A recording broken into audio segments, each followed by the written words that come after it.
Hello friends, कैसे हैं आप सभी लोग। आज का हमारा टॉपिक है ट्रिग्नोमेट्री।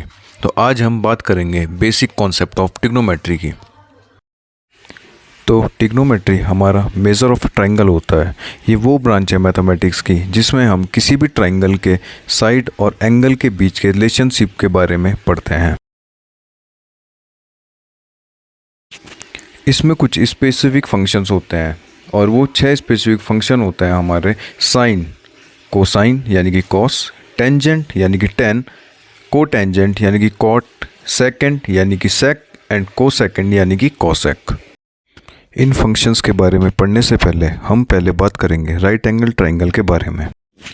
तो राइट एंगल ट्रायंगल हमारा वो वाला ट्रायंगल होता है जिसमें एक तो हमारा 90 डिग्री होता है और बाकी की दो साइड्स हमारी होती है परपेंडिकुलर, जिन्हें हम ट्रिग्नोमेट्री में एक को बेस और एक को परपेंडिकुलर कहते हैं। जब भी हम कोई राइट एंगल ट्रायंगल प्लॉट करते हैं तो 90 डिग्री के सामने वाले साइड को कहते हैं हाइपोटेन्यूज, और वो इन दोनों परपेंडिकुलर और बेस से बड़ी साइड होती है हमारी।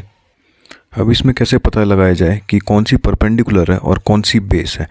तो जब भी हम कोई ट्रिग्नोमेट्रिक फंक्शन यूज़ करते हैं, फंक्शन के साथ जो भी एंगल हम लगाते हैं तो उसके सामने वाली साइड को हम परपेंडिकुलर ले लेते हैं और बची हुई रेस्ट दूसरी साइड को हम बेस मान लेते हैं, और इसके एग्जाम्पल हम आगे डिस्कस करेंगे।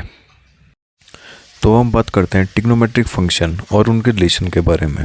अब जैसे कि हमें पता है कि ट्रिग्नोमेट्रिक फंक्शन में बहुत ही सारे फॉर्मूले हैं जो कि हमें याद करना नेक्स्ट टू इम्पॉसिबल है। तो हम क्या करेंगे, कुछ बेसिक फार्मूलेज याद करेंगे और बाकी सारे उन्हीं से इंटर रिलेटेड हैं। जैसे कि हमारा साइन थीटा, तो साइन थीटा इक्वल टू होता है हमारा perpendicular upon hypotenuse. Cos theta equal to होता है हमारा base upon hypotenuse. Tan theta equal to perpendicular upon base. Tan को हम साइन अपॉन कॉस भी लेते हैं, मतलब ये रेशियो है हमारा साइन थीटा और कॉस थीटा। तो अभी जैसे कि मैंने आपको बताया कि टेन थीटा का फॉर्मूला होता है हमारा sine theta upon cos theta. Sine theta और कॉस थीटा की अगर हम वैल्यू सब्स्टिट्यूट करें यहाँ पे, यानी कि पी अपॉन एच और बी अपॉन एच, और कैंसिल करने के बाद हमें जो मिलता है वो मिलता है पी अपॉन बी। तो टेन थीटा का हमारा फॉर्मूला हो जाता है परपेंडिकुलर अपॉन बेस। तो ये तीन थे हमारे प्राइमरी ट्रिग्नोमेट्रिक फंक्शंस। अब बाकी के जितने भी हमारे फंक्शंस हैं वो आपस में ही इंटर रिलेटेड हैं। जैसे कि कॉट थीटा, तो कॉट थीटा होता है आपका टेन थीटा का रेसिप्रोकल। तो cot theta equal to cos theta upon sine theta. तो कॉट थीटा इक्वल टू होता है आपका बेस अपॉन। उसी तरीके से सेक थीटा होता है आपका रेसिप्रोकल कॉस थीटा के, यानी कि sec theta equal to H upon B, और कॉसेक थीटा रेसिप्रोकल होता है आपका साइन थीटा का, यानी कि एच अपॉन पी। तो अब डिस्कस करते हैं आगे कि ये फॉर्मूले प्लेस कैसे करने हैं और किसी भी राइट एंगल ट्रायंगल में क्या हम परपेंडिकुलर लेंगे और कौन सा हम बेस लेंगे। फॉर एग्जाम्पल, मैंने एक ट्रायंगल लिया ABC जो बी में राइट एंगल्ड है, यानी कि बी में वो 90 डिग्री बना रहा है। तो 90 के सामने वाला AC वाली साइड हमारी हो गई हाइपोटेन्यूज। अब अगर मैं एंगल C के लिए वैल्यू निकाल रहा हूँ तो AB हो जाएगा मेरा परपेंडिकुलर और BC हो जाएगा मेरा बेस। वहीं अगर मैं वैल्यू एंगल A के लिए निकाल रहा हूँ तो BC हो जाएगा मेरा परपेंडिकुलर और AB हो जाएगा तो इसे हम एग्जाम्पल के साथ समझते हैं। अगर मैं साइड AB को 3 मान लूँ और साइड BC को 4 मान लूँ तो AC की वैल्यू होगी मेरी 5। तो साइन A के लिए मुझे वैल्यू मिल जाएगी 4 अपॉन 5। और वहीं अगर मैं साइन C की बात करूं तो साइन C के लिए परपेंडिकुलर होगा 3, तो साइन C की वैल्यू मुझे मिल जाएगी 3 अपॉन।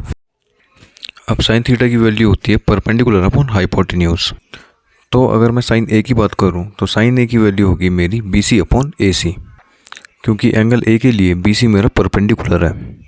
लेकिन वही बात अगर मैं साइन C की करूँ तो साइन C की वैल्यू हो जाएगी AB अपॉन AC, क्योंकि एंगल मैं C अज्यूम कर रहा हूँ, तो परपेंडिकुलर मेरा AB हो जाएगा।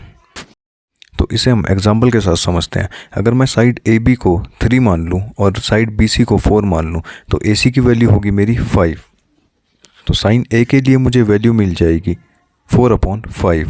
और वहीं अगर मैं साइन C की बात करूँ तो साइन C के लिए परपेंडिकुलर होगा 3, तो साइन C की वैल्यू मुझे मिल जाएगी 3 अपॉन।